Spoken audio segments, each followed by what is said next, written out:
जय श्री कृष्ण। शरीरं यद्वाप्नोति यच्चाप्युत्क्रान्तीश्वरः गृहीत्वैतानि संयाति वायुर्गन्धानिवाशयात्। अध्याय 15 श्लोक 8 व्याख्या। वायुर्गंधा निवाशयात्। जिस प्रकार वायु इत्र के फोहे से गंध ले जाती है, किंतु वह गंध स्याही रूप से वायु में नहीं रहती, क्योंकि वायु और गंध का संबंध नित्य नहीं है। इसी प्रकार इंद्रियां, मन, बुद्धि, स्वभाव आदि सूक्ष्म और कारण तीनों शरीरों को अपना मानने के कारण जीवात्मा उनको साथ लेकर दूसरी योनि में जाता है। जैसे वायु तत्वतः गंध से निर्लिप्त है, ऐसे ही जीवात्मा भी तत्वतः मन, इंद्रियां, शरीर आदि से निर्लिप्त है, परंतु इन मन, इंद्रियां, शरीर आदि में मेरेपन की मान्यता होने के कारण वह जीवात्मा इनका आकर्षण करता है। जैसे वायु आकाश का कार्य होते हुए भी पृथ्वी के अंश गंध को साथ लिए घूमती है, ऐसे ही जीवात्मा परमात्मा का सनातन अंश होते हुए भी प्रकृति के कार्य प्रतिक्षण बदलने वाले शरीरों को साथ लिए भिन्न भिन्न योनियों में घूमता है। जड़ होने के कारण वायु में यह विवेक नहीं है कि वह गंध को ग्रहण न करे, परंतु जीवात्मा को तो यह विवेक और सामर्थ्य मिला हुआ है कि वह जब चाहे तब शरीर से संबंध मिटा सकता है। भगवान ने मनुष्य मात्र को यह स्वतंत्रता दे रखी है कि वह चाहे जिससे संबंध जोड़ सकता है और चाहे जिससे संबंध तोड़ सकता है। अपनी भूल मिटाने के लिए केवल अपनी मान्यता बदलने की आवश्यकता है कि पृथ्वी, प्रकृति के अंश, इन स्थूल, सूक्ष्म और कारण शरीरों से मेरा जीवात्मा का कोई संबंध नहीं है। फिर जन्म मरण के बंधन से सहज ही मुक्ति है। भगवान ने यहाँ 3 शब्द दृष्टांत के रूप में दिए हैं। पहला वायु, दूसरा गंध और तीसरा आश्य। आश्य कहते हैं स्थान को, जैसे जलाशय, जल प्लस आश्य अर्थात जल का स्थान। यहाँ आश्य नाम स्थूल शरीर का है। जिस प्रकार गंध के स्थान आश्य इत्र के फोहे से वायु गंध ले जाती है और फोहा पीछे पड़ा रहता है, इसी प्रकार वायु रूप जीवात्मा गंध रूप सूक्ष्म और कारण शरीरों को साथ लेकर जाता है। तब गंध का आश्य रूप स्थूल शरीर पीछे रह जाता है। शरीरम यद वाप्नोति गृहीत्वैतानि संयाति। ईश्वरः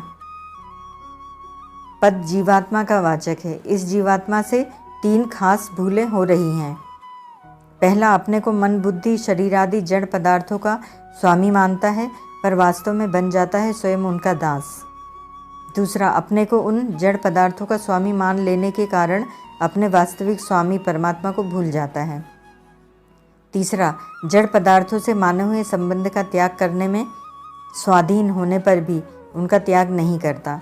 परमात्मा ने जीवात्मा को शरीर आदि सामग्री का सदुपयोग करने की स्वाधीनता दी है। उनका सदुपयोग करके अपना उद्धार करने के लिए ये वस्तुएं दी हैं, उनका स्वामी बनने के लिए नहीं। परंतु जीव से यह बहुत बड़ी भूल होती है कि वह उस सामग्री का सदुपयोग नहीं करता, प्रत्युत अपने को उनका मालिक मान लेता है, पर वास्तव में उनका गुलाम बन जाता है। जीवात्मा जड़ पदार्थों से माने हुए संबंध का त्याग तभी कर सकता है जब उसे यह मालूम हो जाए कि इनका मालिक बनने से मैं सर्वथा पराधीन हो गया हूँ और मेरा पतन हो गया है। यह जिनका मालिक बनता है उनकी गुलामी उसमें आ ही जाती है। इसे केवल वहम होता है कि मैं इनका मालिक हूँ। जड़ पदार्थों का मालिक बन जाने से एक तो इसे उन पदार्थों की कमी का अनुभव होता है और दूसरा यह अपने को अनाथ मान लेता है। जिसे मालिकपना या अधिकार प्यारा लगता है वह परमात्मा को प्राप्त नहीं कर सकता, क्योंकि जो किसी व्यक्ति, वस्तु, पद आदि का स्वामी बनता है वह अपने स्वामी को भूल जाता है। यह नियम है।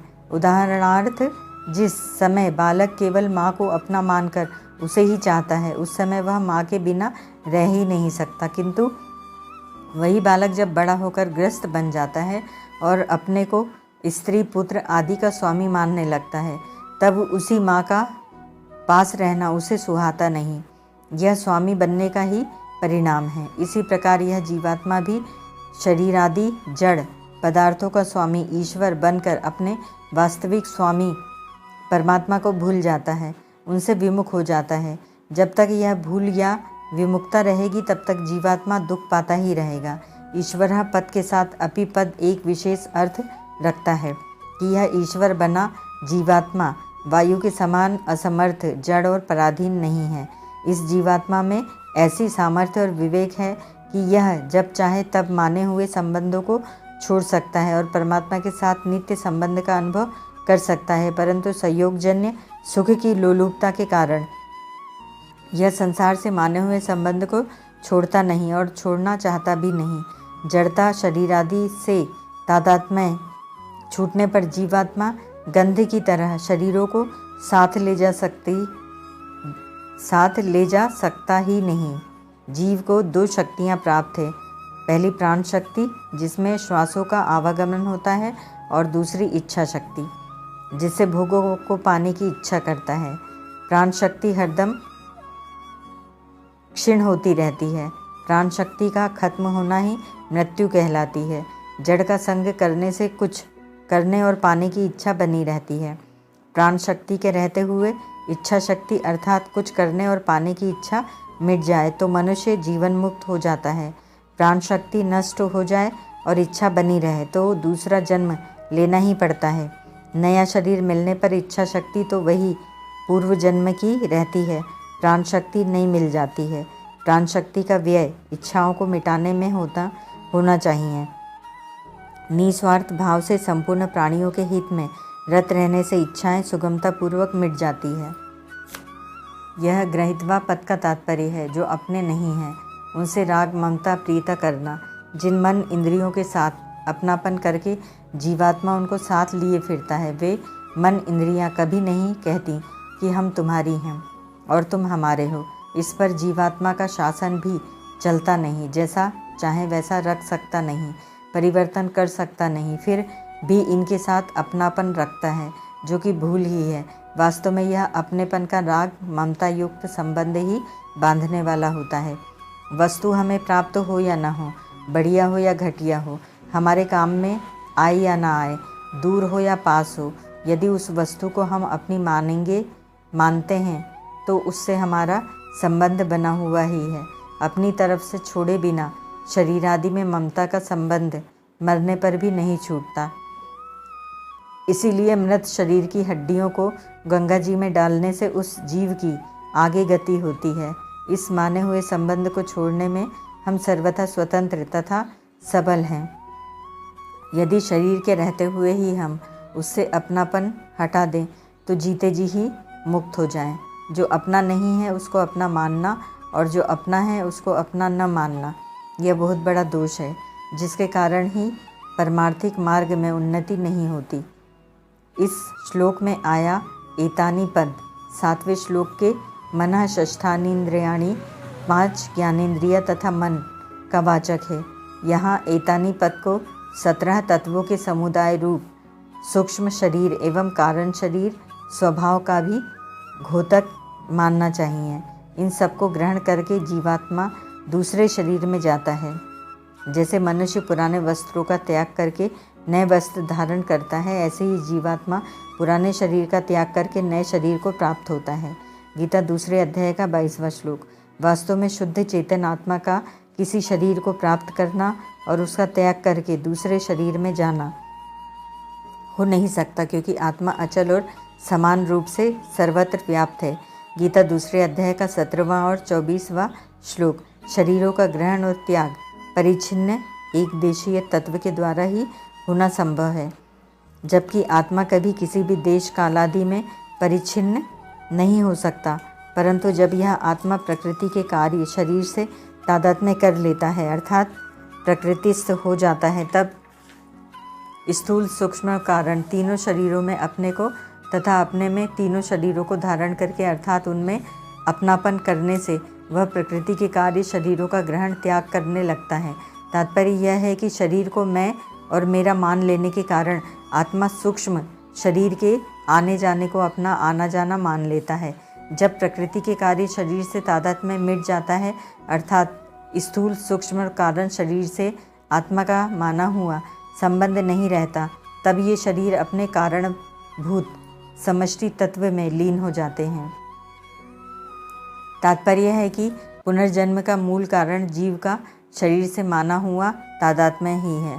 परिशिष्ट भाव। पूर्व श्लोकों में कर्षति पद और इस श्लोक में गृहीत्वा पद आया है। कर्षति का अर्थ है अपनी तरफ खींचना और गृहीत्वा का अर्थ है पकड़ना अर्थात तादात्म्य करना। वायु का दृष्टांत देने का तात्पर्य है कि जीव वायु की तरह निर्लिप्त रहता है। शरीर से लिप्त होने पर भी वास्तव में इसकी निर्लिप्तता कभी मिटती नहीं। शरीरस्थोपि कौन्तेय न करोति न लिप्यते। गीता 13:31। वायु में गंध हरदम नहीं रहती, स्वतः छूट जाती है, परंतु जीव जब तक मन बुद्धि इंद्रियों को छोड़ता नहीं तब तक वे छूटते नहीं। इसका कारण यह है कि मन बुद्धि इंद्रियों को जीव खुद पकड़ता है, अतः खुद छोड़ने पर ही वे छूटते हैं। प्रत्येक भोग से स्वाभाविक उपरति होती है, यह सबका अनुभव है। भोगों में प्रवृत्ति तो कृत्रिम होती है पर निवृत्ति स्वाभाविक होती है। रुचि तो जीव करता है पर अरुचि स्वतः होती है। जैसे तंबाकू पीने वाले धुआं भीतर खींचते हैं पर वह बाहर स्वतः निकलता है। मुंह बंद करें तो नाक से निकल जाएगा। धुआं तो टिकता नहीं पर आदत बिगड़ जाती है, व्यसन लग जाता है। ऐसे ही भोग तो टिकते नहीं पर आदत बिगड़ जाती है, भोग तो स्वतः छूटते हैं।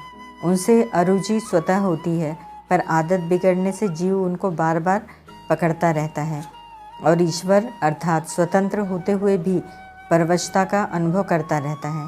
भोगों में लिप्त होते हुए भी वास्तव में इसकी निर्लिप्तता मिटती नहीं, पर इसकी तरफ यह ध्यान नहीं देता, इसको महत्व नहीं देता। शरीर से संबंध न होते हुए भी यह उससे संबंध मानकर सुख लेता रहता है।